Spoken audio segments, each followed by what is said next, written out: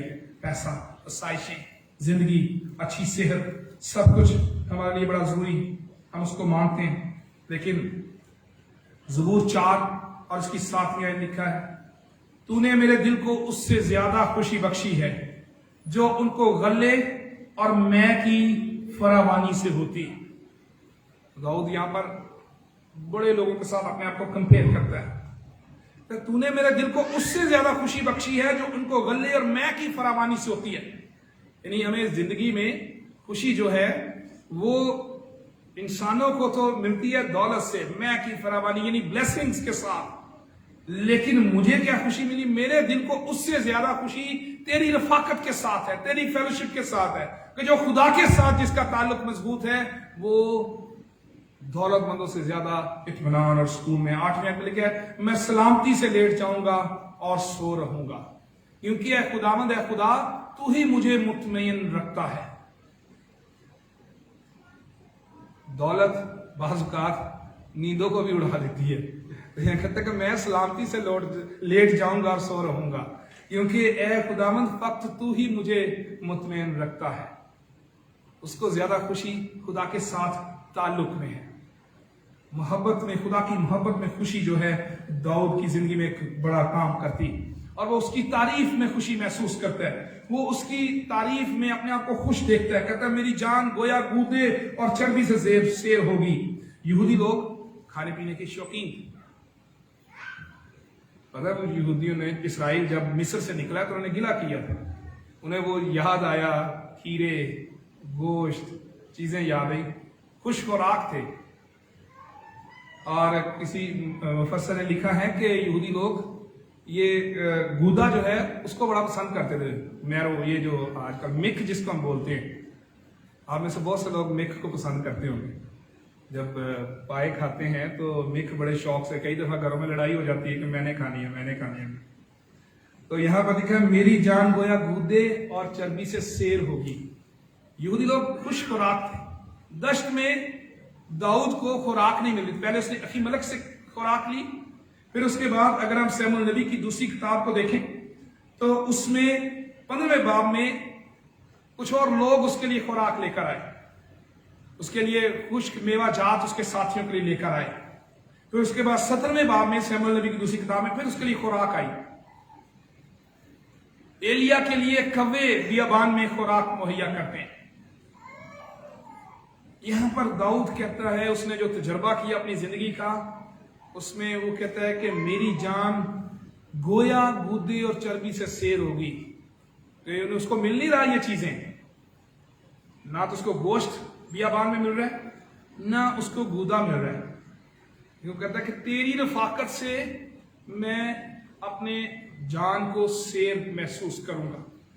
मेरी खुराक जो है वो तेरी रफाकत है, रूहानी खुराक, स्पिरिचुअल फूड, जो खुदा के साथ रफाकत से मिलता है, जो खुदा के साथ ताल्लुक के वसीले से मिलता है, जो खुदा के साथ राब्ते उससे बातचीत करने से मिलता है।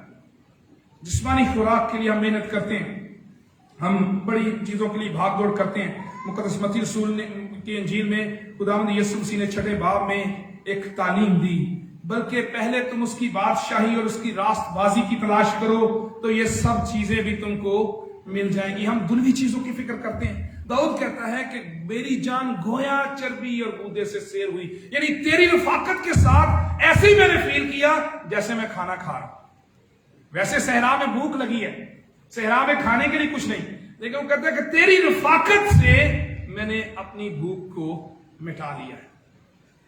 वैसे तो भूख मिटाना मुश्किल है, लेकिन इस तरह से, लेकिन उसका ईमान यहां पर वो अलामती तौर पर अपने ईमान को बयान कर रहा है कि जब मैं खुदा की तरफ ध्यान करता हूं तो मेरी फिक्रें इस तरफ से हट जाती हैं, मेरा भरोसा और तवक्कल जो है वो खुदा पर हो जाता है। और यीशु ने कहा कि पहले उसकी बादशाही और रास्तबाजी की तलाश करो। खुदा की बादशाही यीशु मसीह है, खुदा की बादशाही खुदावंद यीशु मसीह, उसकी रास्तबाजी यीशु मसीह है जिसकी तरफ हमें भरोसा करने की जरूरत। और फिर उसके बाद मुकद्दस दाऊद खुदा की मुहाफजत में खुशी महसूस करता है। इस वाक़े को अगर हम पढ़ते हैं तो इस वाक़े में हम देखते हैं कि दाऊद जब भाग रहा था, शमूएल नबी की पहली किताब के 25वें बाब में और 24वें बाब में, यहां पर दाऊद पहाड़ के एक तरफ और पहाड़ के दूसरी तरफ साउल था, दोनों चल रहे थे, पैरेलल चल रहे हैं। और साउल के लोगों ने दाऊद को चारों तरफ से घेर लिया। शमूएल नबी की पहली किताब उसके 23वें बाब की 24वीं आयत से लेकर 28वीं आयत तक लिखा है कि दाऊद जो है वो भी ज़ीफ में था। साउल जो है उससे पेशतर दाऊद ज़ीफ को चला गया, वहां से वो माऊन के बियाबान में चला गया, वो भी सहरा था। और साउल को जब खबर मिली तो साउल भी वहां पर पहुंच गया। दाऊद वो उतर आया वहां पहाड़ों से नीचे, और पहाड़ के एक तरफ दाऊद चल रहा था, एक तरफ साउल चल रहा था, और उन्होंने घेर लिया हर तरफ से। खुदा ने उसे उस वहां पर कैसे बचाया? खुदा, फिलिस्तीनियों ने साउल के मुल्क पर हमला कर दिया। जब दाऊद चारों तरफ से घेरा गया तो साउल पकड़ने वाला था दाऊद को मारने के लिए, तो उसको खबर आई फिलिस्तीनियों ने हमला कर दिया, वापस आ जा। छोड़कर दाऊद को घेरे हुए छोड़कर वापस चला गया और दाऊद बच गया। और दाऊद फिर उसकी गवाही देता है 7वीं आयत में, इसलिए कि तू मेरा मददगार रहा है, मैं तेरे परों के साए में खुशी मनाऊंगा। ये बहुत दफा पुराने अहदनामे में खुदा की मुहाफजत को खुदा के परों से तशबीह दी गई है, विंग्स से, कि परों से खुदा महफूज रखता है। और खुदावंद यीशु मसीह ने मुकद्दस मत्ती की इंजील के 23वें बाब में मुर्गी की मिसाल दी। मुकद्दस मत्ती की रसूल की मार्फत लिखी गई इंजील उसका 23वां बाब उसकी 37वीं आयत में लिखा है, ए यरूशलेम तू जो नबियों को कत्ल करती है, जो तेरे पास भेजे गए उनको संसार करती है, कितनी बार मैंने चाहा कि जिस तरह मुर्गी अपने बच्चों को परों तले जमा कर लेती है, उसी तरह मैं भी तेरे लड़कों को जमा कर लूं, मगर तुमने ना चाहा। आपने कभी तजर्बा किया होगा कि चूजे जो हैं जब वो खतरा महसूस करते हैं वो भाग के मुर्गी की तरफ आते हैं, भागते हैं, और मुर्गी फौरन अपने पर जो है वो फैलाती है और वो ऐसे नीचे आ जाते हैं, क्योंकि उनको क्या, बच्चों को क्या ट्रस्ट है कि हम अपनी मां के परों के नीचे महफूज हैं, और उसकी मां फौरन ही अपने परों को ऐसे करती है और वो उनको नीचे कर लेती है। तो दाऊद इसी तरह से खुदा की मुहाफजत का भरोसा करता है। तो कहता है कि मैं तेरे परों के साए में खुशी मनाऊंगा। बाहर डर है, लेकिन खुदा के हाथ के साए में खुशी है। जिस तरह चूजे जब उसके पर के नीचे आ जाते हैं, कभी आपने देखा हो मुर्गी को, तो वो चूजे नीचे से नजर आ रहे होते हैं। ये नहीं कि वो पूरा ढांके गए हैं तो छुपी गए हैं, वो नजर आ रहे होते हैं चूजे। लेकिन चूजों को यह तसल्ली होती है कि हम अब सेफ हैं, वो ये सोचते हैं कि हम महफूज हो गए हैं। अगरचे बाहर से वो सारे नजर आ रहे होते हैं चूजे के वो मुर्गी के साथ हैं और वो उनके परों से ऐसे बाहर भी निकले होते हैं, लेकिन उनको ये तसल्ली है कि हम महफूज हैं। ईमानदार जो खुदा का तालिब होता है वो इसी तरह की तसल्ली खुदा की हिफाजत में महफूज करता है। जब वो मुश्किल हालात में होता है, दाऊद कहता है मैं तेरे परों के साए में खुशी महसूस करूंगा, मेरा डर जाता रहेगा, मेरा खौफ, मुश्किलात से घबराहट जो है वो खत्म हो जाएगी, क्योंकि वो इस ईमान में मजबूत है कि खुदा उसे अपने परों के साए में महफूज रखेगा। परों में महफूज होना खुदा की शफकत को जाहिर करता है। वो कहता है कि जो मेरे दुश्मन हैं, वो जो मेरी जान की हलाकत के दर पे हैं, वो जमीन के असफल में चले जाएंगे, वो हार जाएंगे। मुखालफों की शिकस्त का उसे भरोसा है। जो नुकसान पहुंचाने वाले हैं उसका ईमान है कि क्योंकि मैं खुदा का तालिब हूं, खुदा के साथ ताल्लुक है, खुदा पर भरोसा है, तो जो मेरे मुखालिफ हैं वो कत्ल किए जाएंगे, वो असफल में जाएंगे, वो तलवार के हवाले होंगे और वो गीदड़ों का लकमा बनेंगे, गीदड़ों का लकमा बनेंगे। तो जो डरपोक हैं वो उनको खाएंगे, यानी मेरे दुश्मन जो बड़े ताकतवर हैं उनको खुदा शिकस्त देगा। और आखिर में अपने लिए वो दुआ भी करता लेकिन बादशाह खुदा में शादमान होगा।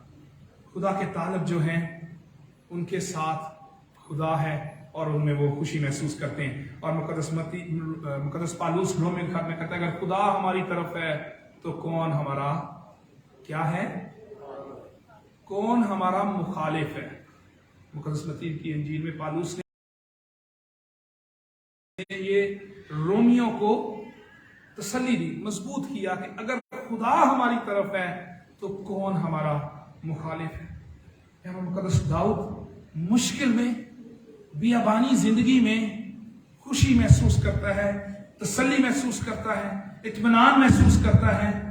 उसकी शफकत के कहता है मैं गीत गाऊंगा, तेरी तारीफ करूंगा, तेरी तारीफ मेरे मसरूर होंठों से होगी। वो अपने अंदर इत्मीनान महसूस करता है, बाहर हालात बुरे हैं लेकिन अंदर इत्मीनान है। सबब क्या है? उसका ईमान ये है कि खुदा उसकी तरफ है।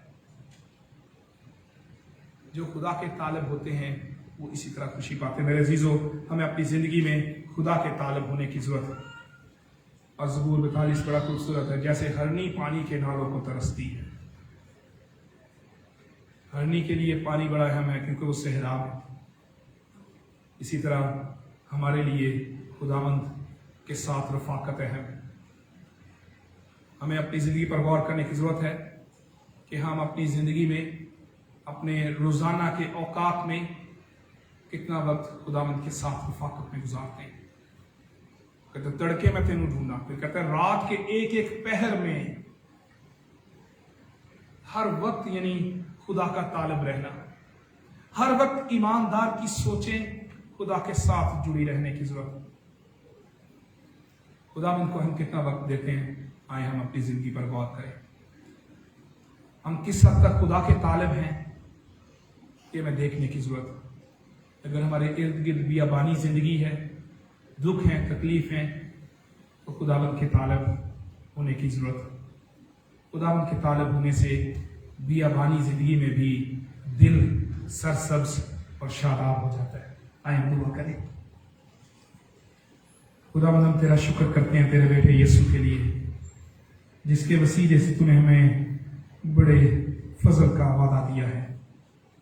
अगरचे कलीसिया खुदावंद सहराई जिंदगी गुजार रही है, तेरे ईमानदार लोग बियाबानी जिंदगी गुजारते हैं, दुखों में से गुजरते हैं, मुखालफतों को सहते हैं, परेशानियों को देखते हैं, लेकिन तेरा शुक्र करते हैं कि तेरी कलीसिया तेरे साथ ईमान में, तवक्कुल और भरोसे में मजबूत है। तूने खुदावंद दुनिया को इस कलीसिया को इस दुनिया में गवाही देने के लिए और दुख उठाने के लिए भी रखा है। तेरी कलीसिया तेरे बेटे यीशु का बदन, तेरे बेटे यीशु की खातिर दुख उठाता है। खुदावंद अपनी कलीसिया को तो इत्मीनान, खुशी बख्श दे, क्योंकि तेरे बेटे यीशु ने कहा कि जब लोग तुमको सताएंगे, लान तान करेंगे, बुरी बातें तुम्हारी बाबत नाहक कहेंगे, तो खुशी करना और नहायत शादमान होना, क्योंकि आसमान पर तुम्हारा अजर बड़ा है। खुदावंद हमें मुश्किल हालात में भी खुशी करने के लिए तैयार कर। दाऊद की तरह हम इत्मीनान महसूस करें और हम तेरी रास्तबाजी यानी यीशु मसीह की तलाश करें। खुदावंद हमें ये तौफीक बख्श दे कि हम अपनी दुनियावी फिक्रों को छोड़कर तुझ पर तवक्कुल और भरोसा रख सके, मसीह यीशु के नाम में, आमीन। खुदावंद की तारीफ में हम गीत नंबर 458 माफ कीजिएगा, गीत नंबर 458 458 गाएंगे। सारा जलाल यीशु तेरे लिए है, सारी सिताइश यीशु तेरे लिए है। गीत नंबर 458, गीत नंबर 458, सारा जलाल यीशु तेरे लिए है। इसके साथ ही हम अपने हदीये भी खुदावंद की हजूरी में पेश करेंगे।